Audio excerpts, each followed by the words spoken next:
Every dawn he woke up to the sound of screeching brakes that existed only in his mind. "May I see the babies before I agree?" asked the young woman, who would change everything. While the house filled with smiles, he installed hidden cameras, believing that control meant care. But when she discovered it, a single word, "You watched me?" was enough to make the ground vanish beneath his feet. If this story caught your interest, don't forget to subscribe to our channel and tell us what city you're watching from. Now on with the story. The early morning hours in New York City always arrived the same way for Leo Miller, with the screeching sound of brakes that only existed inside his head. His eyes would snap open, his heart would pound, and for a few seconds he wouldn't know where he was. Only then would consciousness return, cruel and punctual, reminding him it was just a nightmare. But the pain, that was real. It had been a year and 3 months since Claire had been taken from him so suddenly, swept away by an event Leo could never name without feeling his chest tear open. And along with her, on that night of rain and wet asphalt, the lightness he thought he'd have forever had also vanished. What was left were 3 tiny, fragile, and immense reasons to go on: Louise, Beatrice, and Helen. 11-month-old triplets with their mother's same brown eyes, the same upturned nose, and one detail that made Leo choke on guilt every time he looked at them: their legs didn't respond as they should. The impact that took Claire from the world left invisible but profound marks on the 3 babies she was carrying in the back seat. The doctors were clear, firm, almost cold.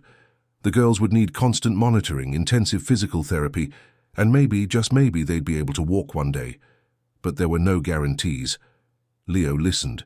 He took notes. He thanked them. And he walked out of that office determined to prove the doctors wrong. He didn't accept the word maybe. He didn't accept limits. And most of all, he didn't accept the idea that his daughters would forever carry the scars of something he couldn't prevent. The mansion on the Upper East Side, once filled with laughter, music, and plans, became a stage for heavy silence. Leo turned his routine into a protocol. Everything had a time, a rule, a need to be perfect. The bottles were prepared with military precision, diaper changes were timed, doctor's appointments were scheduled months in advance. He bought equipment, hired professionals, and filled the house with resources. But he forgot one fundamental thing: to trust. The nannies never lasted. The first one left after 2 weeks, claiming the pressure was too much.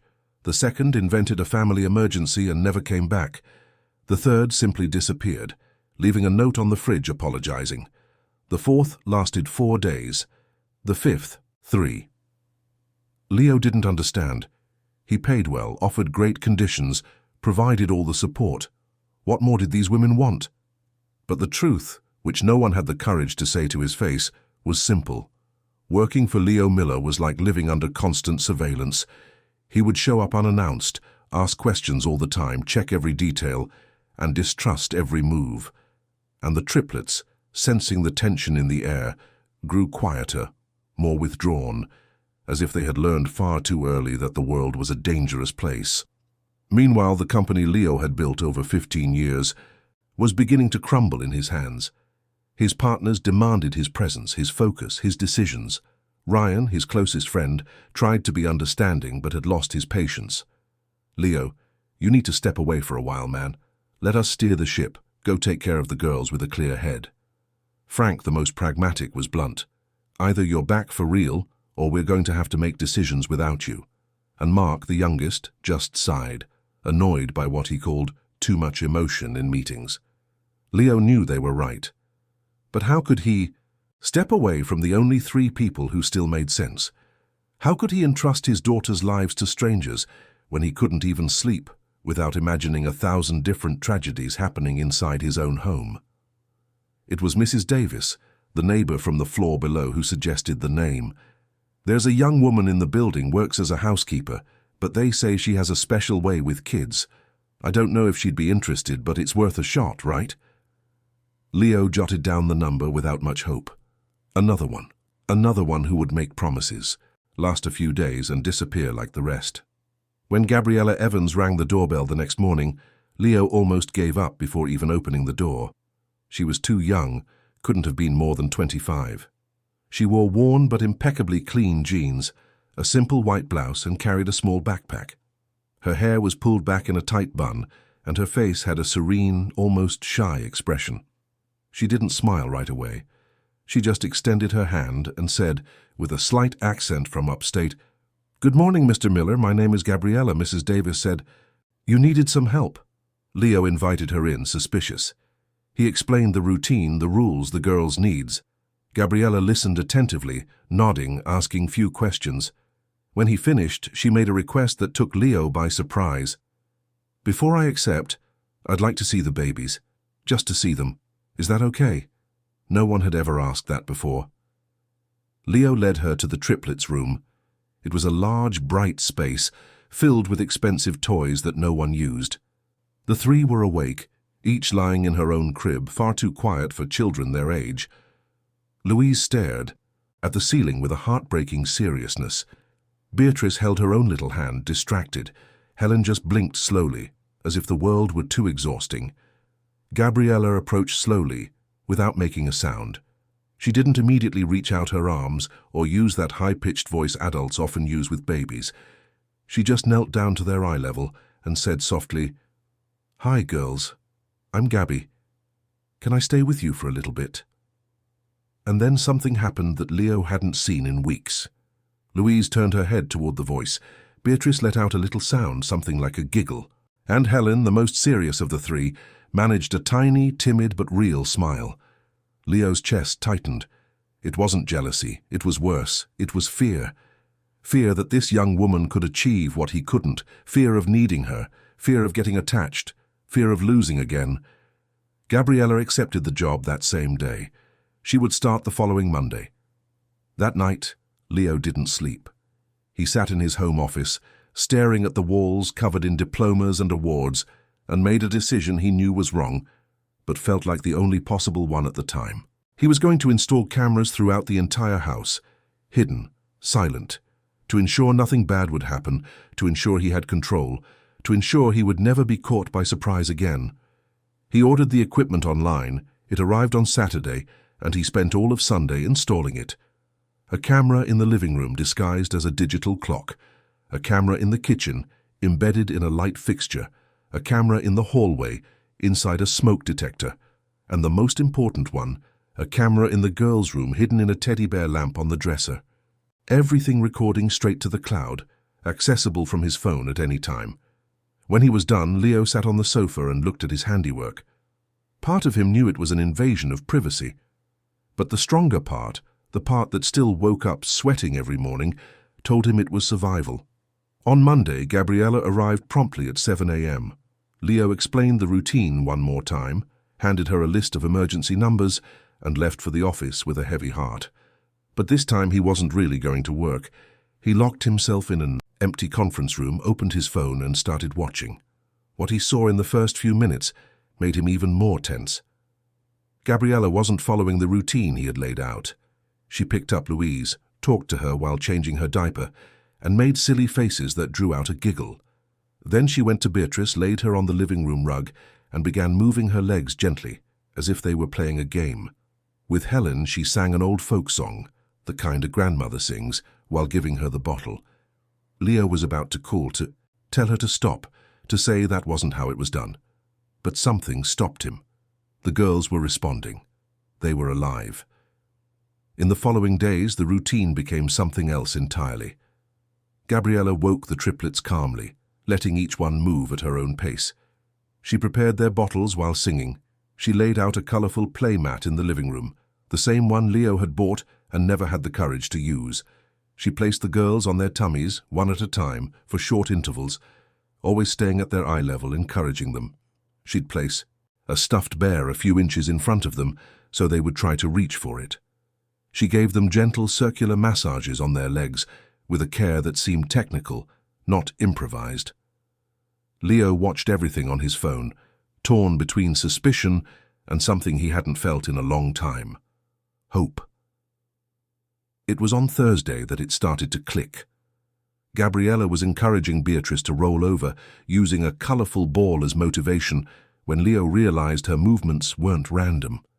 They were precise, they were professional. This wasn't the gentle touch of a housekeeper. That was the technique of a physical therapist. He typed her name into a search engine. Gabriella Evans, 24, from a small town upstate, a physical therapy student at NYU until 3 years ago, author of an article on pediatric rehabilitation, and after that, nothing. No record of graduation, no clinic, no job in the field. It was as if she had simply vanished off the map. Leo closed his phone, his heart beating erratically. Who was this woman? Why was she hiding her own expertise? And why, for the first time in over a year, did he feel that his daughters were truly safe? The weeks that followed transformed Leo's house into something he no longer recognized, a place where you could hear laughter. The triplets began to respond in a way their own doctors hadn't expected. Louise, who used to stare into space for hours, now moved, tried to reach for objects and cried out when she wanted attention. Beatrice discovered she could roll from side to side and did it all day long, as if she'd found the most entertaining game in the world. And Helen, the quietest one, started holding her head up on her own for longer and longer periods, with a visible effort that was moving even through a phone screen. Leo continued to watch everything, but the surveillance had changed its flavor. At first, he watched in fear, looking for mistakes, expecting the worst. Now he watched because he needed to see it, because those scenes were the only time of day he could truly breathe. Gabriella didn't know she was being watched, and maybe that was exactly why she was so natural, so present, so real. She had little habits that Leo began to memorize without realizing it. She talked to the girls as if they were adults, explaining what she was doing, asking permission before picking them up. She sang old folk songs, the kind you hear in the country, that speak of the land, of home, of longing. She laughed out loud when one of the triplets did something funny, and she cried sometimes when she thought no one was looking. They were quick tears, wiped away with the back of her hand before she moved on. But Leo saw, and every one of those tears stirred something in him he couldn't explain. At work, things were falling apart. Ryan had given him an ultimatum. Either Leo came back for real with his head in the game, or they would have to redistribute his responsibilities. Frank had already started making decisions without consulting anyone. And Mark, tired of the tension, was eyeing an offer from another company. Leo knew he had to act, but every time he tried to focus on reports, contracts, or numbers, his mind went back home. Had the girls had lunch yet? Was Gabriella okay? Had Helen managed to hold the rattle he'd bought? It was on a Tuesday in the middle of the afternoon that Leo found the courage to come home early. He made up some excuse at the office and left without telling anyone. When he opened the living room door, he found a scene that froze him in place. Gabriella was sitting on the sofa, with all 3 triplets asleep in her arms. Louise's head rested on her shoulder, Beatrice was clinging to her arm, and Helen was on her stomach, breathing softly. And Gabriella, with her eyes closed, had an expression so serene she looked like a painting. Leo stood there, frozen in the doorway, not knowing whether to enter or stay. His heart was doing a strange thing, something between gratitude and pain. Then Gabriella opened her eyes, saw him there, and whispered, afraid of waking the babies, "I'm sorry, Mr. Miller. They were fussy, and I thought a little cuddling would calm them down." Leo shook his head, trying to find the words. "You don't have to be sorry. You're doing an incredible job." Gabriella smiled, a shy but genuine smile. They're the incredible ones, getting stronger every day. That night, after Gabriella had gone home, Leo found himself looking at the triplets' room differently. They were sleeping peacefully, each in her own crib, with a look of peace he hadn't seen since before the tragedy. And for the first time in over a year, Leo managed to sleep through the night without waking up.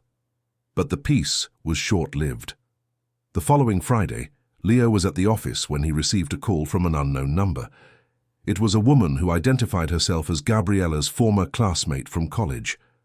Her voice was laced with something between concern and gossip. "Look, I don't know if it's my place, but I heard Gabby is working at your house, and I think you should know a few things about her." Leo's stomach churned. "What things?" The woman took a deep breath. "Gabby was the best student in our class. Everyone knew she was going to be a brilliant physical therapist, but then her parents died suddenly in a car accident, and she had to drop everything to take care of her little brother. He had a neurological condition, couldn't walk, needed constant care. She took care of him by herself for almost a year, and when he passed away, she kind of disappeared. No one saw her at school anymore, no one knew where she was. I think she was traumatized, you know? From caring for children with disabilities, I just wanted you to know, I don't know if it's good for her to be around your daughters.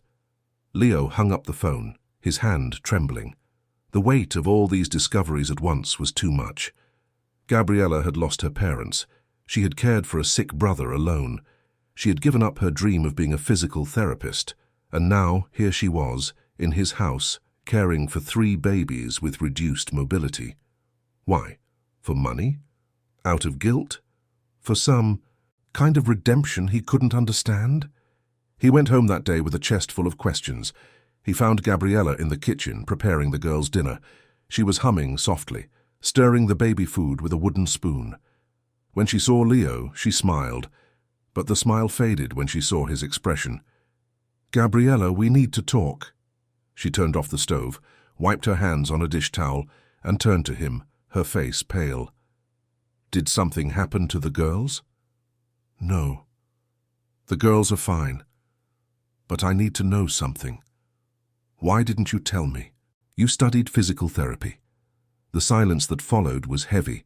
Gabriella lowered her head, her hands clutching the dish towel as if it were a lifeline. When she finally spoke, her voice was low, almost a whisper. "Because I was afraid you wouldn't hire me if you knew." "But why wouldn't I hire you? That's an advantage." "No, Mr. Miller, it's not." She lifted her head, and her eyes were filled with tears. "I dropped out of college. I didn't graduate. I don't have a degree. I'm not licensed. I have nothing, and I dropped out because I failed." Leo took a step forward, his voice softer now. "What do you mean you failed?" And then Gabriella told him everything. Her parents, who died in an accident when she was in her final year of college. Her 8-year-old brother, Vincent, who had cerebral palsy and depended on her for everything. How she dropped out of school, took all the money her parents left, and dedicated herself entirely to the boy. How she applied everything she learned in her classes to him, doing exercises, stimulating movement, believing she could make him walk. How she blamed herself for every time he cried in pain, for every night he was sick, for every promise she made and couldn't keep. He was so small, so fragile, and I swore I would make him walk, Mr. Miller. I swore it. But he couldn't hold on. He passed away too soon, and I couldn't save him. Leo felt his chest tighten. "Gabriella, you were just a kid. You did what you could. I did what I knew, and it wasn't enough." She wiped her tears with the back of her hand. "When I saw your ad looking for someone to care for your babies, I read that they had mobility issues, and I thought maybe I could do it differently this time. Maybe I could achieve with them what I couldn't with Vinny. I know it's selfish. I know it's not right, but I had to try. I had to know if I could help." Leo was silent for a long moment. Then he did something that surprised them both. He reached out and touched her shoulder, an awkward but sincere gesture. "You're not selfish, Gabriella. You're the most generous person I've ever met. And my daughters are alive, they're progressing, they're happy because of you." Gabriella looked at him with wide eyes. "You're not angry?" "Angry? I'm grateful." That night, after Gabriella left, Leo sat on the sofa and opened his phone. He opened the camera app as he did every night, but this time it wasn't to watch. It was to understand. He re-watched the old videos, saw Gabriella massaging the girl's legs with a technique he now recognized as professional. He saw her stimulating reflexes, strengthening muscles, working on balance. And he also saw the moments when she would stop, look at the triplets and cry softly as if asking for forgiveness from someone who was no longer there. Leo realized in that moment that Gabriella wasn't just taking care of his daughters. She was healing herself, and he, without realizing it, was healing too. If you were in Leo's shoes, would you have investigated Gabriella's past, or would you have trusted her from the beginning? Let us know in the comments. The days began to fall into a new rhythm. Leo started coming home earlier, always with a different excuse. I forgot some papers. I need to grab a document. I'm having lunch here today. But the truth was simpler and more complicated at the same time. He wanted to be near. He wanted to see his daughters progressing. He wanted to see Gabriella work. He wanted, even if he wouldn't admit it to himself, to be in that space where life seemed to make sense again. Gabriella noticed but said nothing.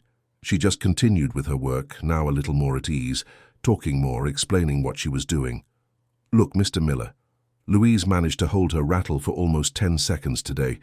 It might not seem like much, but it's a huge leap.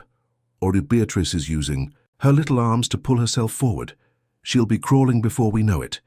And Leo would listen to it all, take mental notes, and feel a mix of pride and fear he couldn't name. It was on a Thursday afternoon that Leo's world came crashing down again. He was in his office when Ryan walked in, closed the door and said, "Leo, we need to have a serious talk." The conversation was short and direct. The company was losing contracts. Clients were complaining about the lack of attention. Frank and Mark were considering leaving, and Ryan, the only one, still holding things together, was exhausted. You have to choose, Leo. Either you come back for real or you step away for good. But this being here and not being here thing is killing us. Leo knew Ryan was right. But how could he choose between the company he built and the daughters who were the reason he was still alive? How could he split his heart in two and pretend to be whole? That night, he came home exhausted, with a headache that felt like it was about to split his skull. Gabriella was in the living room putting away the girls' toys. When she saw his expression, she stopped what she was doing and asked with genuine concern, "Are you okay, sir?" And Leo, for the first time since Claire had died, broke down. He told her about the company, the partners, the pressure, the guilt of not being able to be fully present anywhere. Gabriella listened in silence, and when he finished, she said something simple that hit him right where it hurt. "You don't have to be whole everywhere. You just have to be present where you choose to be." Leo looked at her, and in that moment, he realized that Gabriella was no longer just his daughter's nanny. She was someone who understood his pain in a way no one else could, because she had been through it too, because she had also lost, because she had also learned that sometimes life forces impossible choices upon us. And it was in that moment, with his heart beating in a different way, that Leo realized the real danger. He was falling in love. The weeks that followed were an emotional roller coaster for Leo. He started leaving notes around the house. At first, they were simple things. "Thank you for taking such good care of them." Then they became more personal. "You've brought life back into this house." And finally, they ventured into dangerous territory. "I don't know what we'd do without you."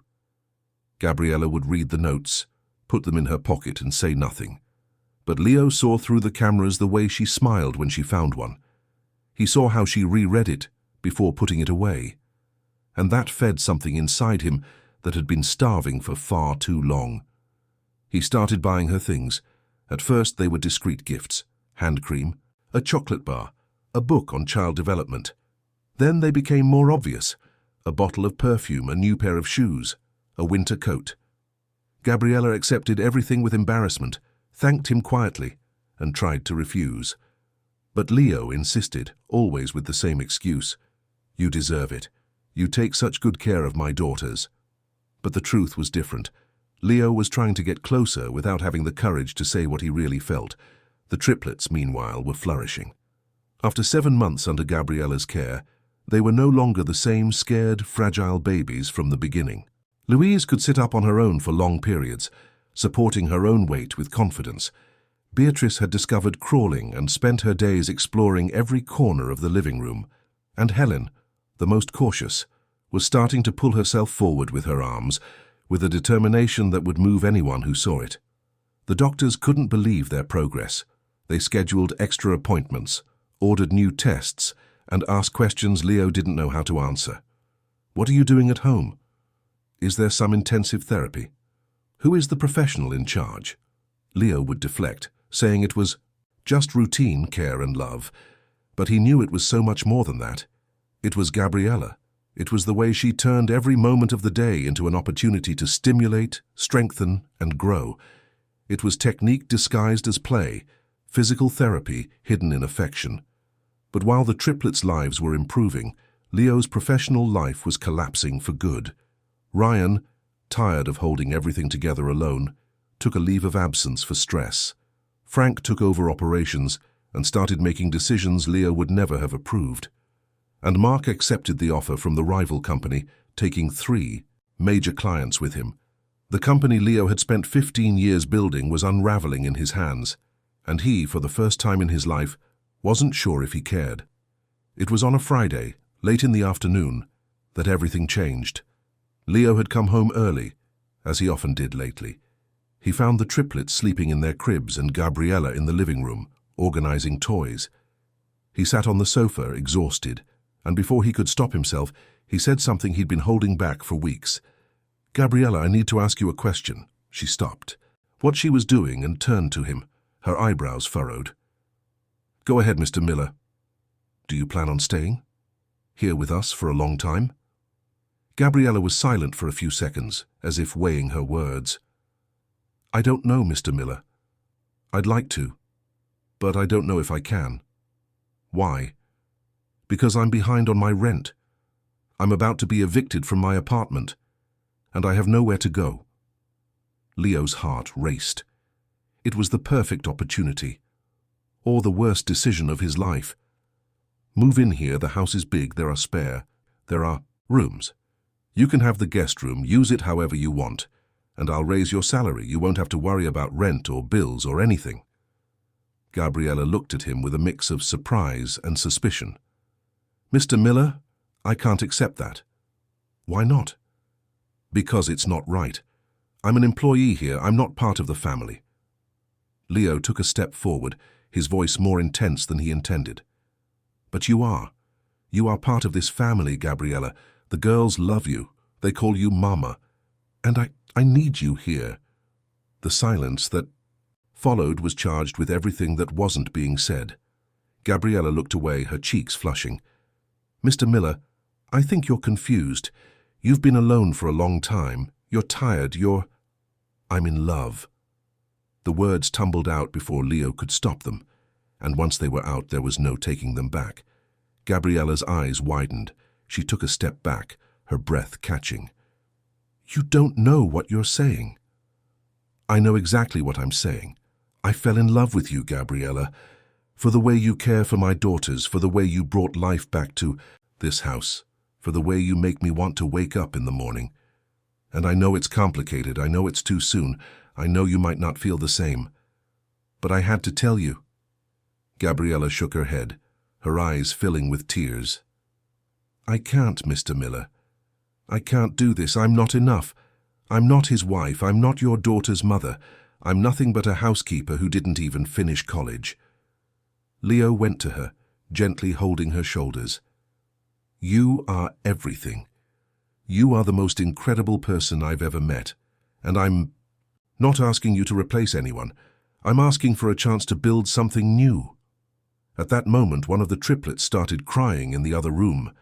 Helen's cry, unmistakable. Gabriella pulled away from Leo's touch, quickly wiped her tears, and said in a trembling voice, "I have to go to her." Leo stood there, alone in the middle of the living room, his heart pounding erratically. He had just confessed his love and didn't know if he'd made the biggest mistake of his life or if he'd finally done the right thing. That night, after Gabriella put the triplets to bed and left without really looking at Leo, he sat on the sofa and opened his phone. He opened the camera app as he always did, but this time with a different weight in his chest. He watched the day's videos, saw Gabriella caring for the girls with her usual tenderness, saw the moment she found the note he'd left on the fridge, saw the shy smile she gave. And then he realized the absurdity of what he was doing. He was falling in love with a woman he was secretly spying on. He was building feelings on her foundation of lies. He was invading the privacy of the person he claimed to love. Leo closed the app, tossed his phone onto the sofa, and pressed his hands to his face. What had he become? When had protection turned into obsession? When had fear turned into control? The following Saturday, Gabriella arrived later than usual. When she rang the bell, Leo rushed to the door and found her with swollen eyes, a small suitcase in her hand. "Sorry for the delay, Mr. Miller. I was evicted this morning. I came to get my things. I won't be able to work here anymore." Leo felt the floor drop out from under him. "What? Gabriella, no, you can't leave." "I have to. I need to sort out my life. And I need some distance." "Because of what I said?" Gabriella looked away. "Because of a lot of things." Leo was about to insist, to beg, to do anything to convince her to stay. But before he could say a word, he heard a strange sound coming from the living room, a low, quick beep. He frowned, trying to place it, and then he saw Gabriella staring at the teddy bear lamp in the hallway. She approached it slowly, unplugged it, turned it upside down, and found the camera. The silence that followed was deafening. Gabriella looked at the camera in her hand, then at Leo, then back at the camera. Her expression shifted from confusion to understanding, from understanding to shock, from shock to a deep pain that made Leo want to disappear. "You watched me." It wasn't a question. It was a statement, cold, hurt, final. "Gabriella, let me explain. You watched me this whole time." She started walking through the house, searching. She found the camera in the living room clock, the camera in the kitchen light fixture, the camera in the hallway smoke detector, and the worst one of all, the camera in the triplets' room, hidden in the lamp on top of the dresser. When she turned to face him, her eyes were dry, but her fury was palpable. "You recorded me. You recorded me working, recorded me crying, recorded me with your daughters, and then you had the nerve to tell me you were in love with me? I installed the cameras before I really knew you. It was to protect the girls. It was to control, to spy, to never trust." Gabriella threw the camera onto the sofa and picked up the small suitcase she had brought. "I've lost everything in my life, Mr. Miller. I lost my parents, I lost my brother, I lost my dream of being a physical therapist. But I never lost my dignity. And you just took that from me too. Gabriella, please." She went to the triplets' room. They were awake, playing in their cribs. When they saw Gabriella, all three lit up, reaching out their little arms, calling Mama in their own way. Gabriella knelt, kissed each of them on the forehead, whispered something Leo couldn't hear, and walked out without looking back. Leo stood there, frozen in the hallway, listening to the sound of the triplets crying behind him and the sound of the front door closing in front of him. And for the first time since Claire had died, he felt that he had lost again. Only this time, the loss was his fault. The days that followed were the worst of Leo's life. The triplets wouldn't stop crying. They looked for Gabriella in every corner of the house, screamed "Mama," until they were hoarse and refused to be held by anyone else. Leo tried to hire new nannies, but the girls would push them away, throw themselves backward, and have crying fits so intense that he had to take Beatrice to the hospital one day when she simply stopped eating. The doctor was direct. "Mr. Miller, your daughters are going through a grieving process. They've lost someone important, and their bodies are reacting to it." Leo wanted to say she was just a nanny, that it shouldn't be this serious. But he knew that would be a lie. Gabriella wasn't just a nanny. She was the person who had brought hope back to that house, and he had let her walk away. At work, the situation was untenable. Frank called an emergency meeting and presented a proposal. Leo would be temporarily removed from the board until he could get his personal life in order. He had 6 months. If he wasn't functional by then, he would be let go permanently. Leo signed the papers without even reading them. It didn't matter anymore. Nothing mattered without the girls smiling, without life in the house, without Gabriella. Leo's mother, Carol, a strong and decisive woman in her late 60s, came to stay for a few days to help. She cared for the triplets with love, but even she noticed, "Leo, these girls are suffering. They don't sleep right, they don't play, they don't want to eat. What happened to that young woman you hired, Gabriella?" Leo couldn't hold it in. He sat in the kitchen and told his mother everything. The cameras, the surveillance, the confession, the discovery. Gabriella's departure. When he finished, he expected a lecture, judgment. But Carol just shook her head and said with a heavy sadness, "My son, you lost Claire and became so afraid of losing again that you pushed away the one person who might have stayed. Fear doesn't protect anyone, Leo. Fear only imprisons." That night, Leo didn't sleep. He sat in the triplets' room, watching them sleep restlessly, tossing and turning, crying softly even in their sleep. And it was there, in the silence of that early morning, that he finally understood. He had to go after her. Not for the girls, not for the house, but because he had hurt the person he loved and he had to at least try to fix it. The next day, Leo started searching. He called Gabriella's number, but it was disconnected. He went to the apartment she'd been evicted from, but the new tenant knew nothing. He asked Mrs. Davis, the neighbor, but she hadn't heard anything either. That's when he remembered the former classmate who had called weeks ago. He managed to get her contact info, called, and explained the situation. The woman hesitated, but eventually gave him a piece of information. "I saw in an old class group chat that Gabby was staying at a temporary shelter near the Bronx. I think it's called Hope House." Leo didn't waste a second. He got in his car and drove. The shelter was a simple building, a bit worn down, but clean and organized. The director, a woman with graying hair, was kind. "Gabriella is here, yes, but I don't know if she'll want to speak with you. She was very distraught when she arrived. Please, just let me try." The director sighed and went to get her. A few minutes later, Gabriella appeared at the doorway of the room. She was thinner, with dark circles under her eyes, her hair tied back messily. When she saw Leo, her face hardened. "What do you want here?" Leo stood up, his hands trembling. "I want to apologize." "You already did. I already heard you. You can leave." "Gabriella, please just listen to me." She crossed her arms, her expression stern. "Make it quick." Leo took a deep breath and began. He told her about the nightmare that wouldn't end, about the fear that turned into paranoia, about the need for control that came from desperation. He told her the cameras were installed before he even really knew her, that he thought he was protecting his daughters, but that he was really protecting himself from his own fear of loss. And then he told her what the cameras had truly shown him. "They showed me the most beautiful heart I've ever known. They showed me a woman who sings to babies that aren't hers, who cries in secret when she thinks no one is watching, who turns every second into an opportunity to do good. They showed me that I was completely wrong. It wasn't you I needed to watch. It was myself I needed to learn to trust." Gabriella shook her head, her eyes glistening with unshed tears. "And why should I believe you?" "Because I will destroy every single camera in front of you, because I will give you the passwords to everything I own, because I will spend the rest of my life proving that I trust you, if you give me that chance." Leo took a step forward, his voice breaking.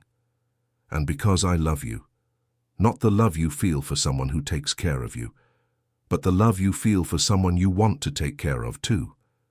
And the girls love you. They won't stop crying, Gabriella. They won't eat, they won't sleep, they won't play. They need you, and I do too." Gabriella covered her face with her hands and finally broke down. She cried all the tears she had been holding in since she left. Leo didn't move, respecting her pain, waiting. When she could finally speak, her voice was hoarse, wounded. "I fell in love with you too, and that's why it hurt so much. Because I thought you saw something in me. But all you saw was a threat you needed to control. I saw the woman of my life and I ruined everything.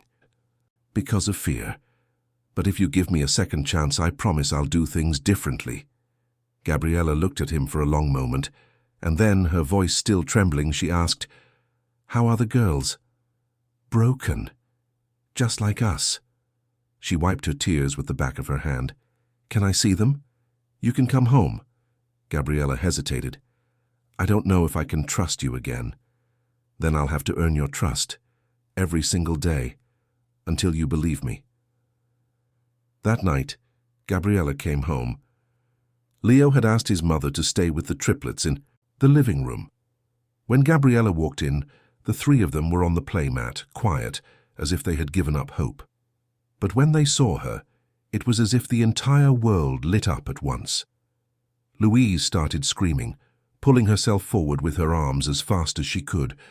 Beatrice crawled clumsily, crying and laughing at the same time. Helen pulled herself up on the sofa, pushed with her still weak legs, and stood for what felt like an eternity, just trying to get to her. Gabriella knelt on the floor and hugged all three at once, crying with them. "I'm here, my loves. I'm here and I'm not leaving again." Leo watched the scene from across the room, his heart aching with gratitude and guilt. Carol came over to him, touched her son's shoulder and whispered, "Now you rebuild what you broke, with time, with patience, with love." Later that night, after the triplets were asleep, Leo gathered all the cameras he had hidden around the house. He placed them on the living room table, grabbed a hammer, and called Gabriella. "I want you to see this. I want you to know it's over. No more secrets, no more surveillance, only trust." And then, one by one, they destroyed the devices. Each blow of the hammer seemed to also break down the walls Leo had built around his own heart. When they were finished, the room was filled with debris, and the two of them stood hand in hand, covered in dust but lighter. It was there, in the middle of that symbolic mess, that they had their first kiss. It wasn't perfect. It wasn't cinematic. It was real.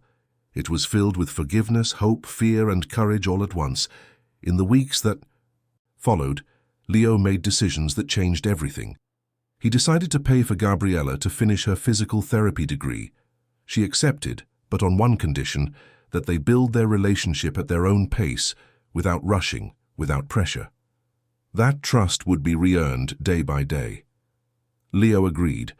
The triplets continued to thrive. Gabriella resumed her routine of exercises disguised as games, and the results were visible. Louise could already sit up on her own for long periods, and was starting to try to stand by, holding onto furniture. Beatrice was crawling all over the house at an impressive speed, and Helen, ever determined, was pulling herself along with increasingly strong arms. Leo reduced his workload at the company. Ryan returned from his leave, and the two had a serious talk about redistributing responsibilities. Frank agreed to run projects on his own, as long as Leo was available for strategic decisions. And Mark, who had left, called months later asking to come back, impressed by the turnaround the company was making. The mansion, once a mausoleum of silence and fear, became a noisy home. There was music playing, laughter echoing, and life overflowing from every corner. Carol visited every week, bringing treats and wisdom, and Gabriella, who was once just the nanny, became an essential part of the family. For the triplets' second birthday, Leo organized a small party at home. Few guests, lots of balloons, a simple cake filled with love. Gabriella had just graduated from physical therapy that same week, and her new diploma was framed on the wall with a dedication, "For Vincent, who taught me that love is never in vain." The party was in full swing when the miracle happened. Louise, who had been standing while holding onto furniture for weeks, let go of the sofa, looked at Gabriella across the room, and took her first step alone, then a second, then a third. When she finally reached Gabriella's arms, the whole house erupted in applause and tears. Beatrice, competitive even in recovery, saw her sister walking and decided she could do it too. She leaned on the coffee table, pushed herself up, and took 4 wobbly steps before falling into her father's arms, laughing. Helen, the most stubborn, looked at her 2 sisters, furrowed her little brow with determination, and also stood up. Her steps were more uncertain, slower, but she made it too. Carol with a triumphant smile that made her grandmother melt into tears. Leo looked at Gabriella, at the 3 girls walking around the room, at his mother crying with happiness, and felt he finally had permission to be happy again. It wasn't the happiness he had before the tragedy. It was different. A happiness built on rubble, on forgiveness, on a new beginning. It was in that moment, with the room full of life, that Leo knelt in front of Gabriella. There was no expensive ring, no elaborate preparation. There was only truth. "Gabriella, you're already their mother. They chose you, and I choose you too, every day, every hour, for the rest of my life. Will you marry me?" Gabriella looked at him, at the triplets running clumsily around the room, at Carol already crying on the sofa. and said yes. A yes wet with tears, a yes that carried the weight of the past and the lightness of the future. The wedding was simple, held at home, with few guests. The triplets were the flower girls, tossing petals crookedly down the aisle. Carol was the maid of honor. And when the officiant asked Leo to say his vows, he said something simple that summed it all up. I promise to trust. I promise to be present. I promise I will never again let fear make my decisions for me. Gabriella opened her small pediatric physical therapy clinic a year later. She named it the Vincent Center, in honor of the brother who left too soon, transforming her pain into purpose. Leo helped with the setup, but she ran everything. The clinic became a benchmark in the region, serving children with reduced mobility, offering hope to families who thought they had lost everything. The triplets, now almost 3, ran through the house with a freedom no one would have imagined at the beginning. They still had physical therapy as a precaution, but the difference between those scared babies of the past and the vibrant little girls of the present was impossible to measure. And just when it seemed life had given all it could, the final twist arrived. On a Saturday afternoon, with the sun streaming through the windows and the triplets playing in the living room, Gabriella called for Leo. She had a strange expression, half serious, half emotional. She took his hand, placed it on her still flat stomach, and said, "Leo, there's another little heart on the way." Leo felt his knees go weak. He hugged Gabriella with a force that hurt, cried like he was being born again, and whispered a thank you to Claire, to Vincent, to all those who had left too soon, but who, in some way, were still there, allowing love to happen again. The triplets, sensing their parents' emotion, dropped their toys and ran over. Louise arrived first, tugging on her father's pants. Beatrice grabbed Gabriella's leg. Helen stood between them, arms outstretched, wanting to be held. And there, in that group hug, bathed in the golden afternoon light, was the proof that love doesn't travel in a straight line. It arrives after the fear, after the mistakes, after the forgiveness. It arrives when we learn that trusting isn't about never being afraid, but about choosing to love even with fear present. And it transforms surveillance into partnership, grief into hope, and an empty house into a home where the impossible happens slowly, day by day, step by step.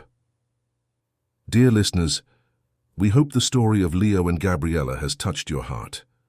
If you were moved by this family's journey, click the like button, subscribe to the channel, and tell us in the comments what stood out to you the most. Would you have forgiven the cameras? Do you believe a family can be formed by choice? Every day we bring you intense stories like this one, revealing the deepest side of the human soul, showing that true love is born from the courage to trust, even after you've lost. We'll see you in the next episode.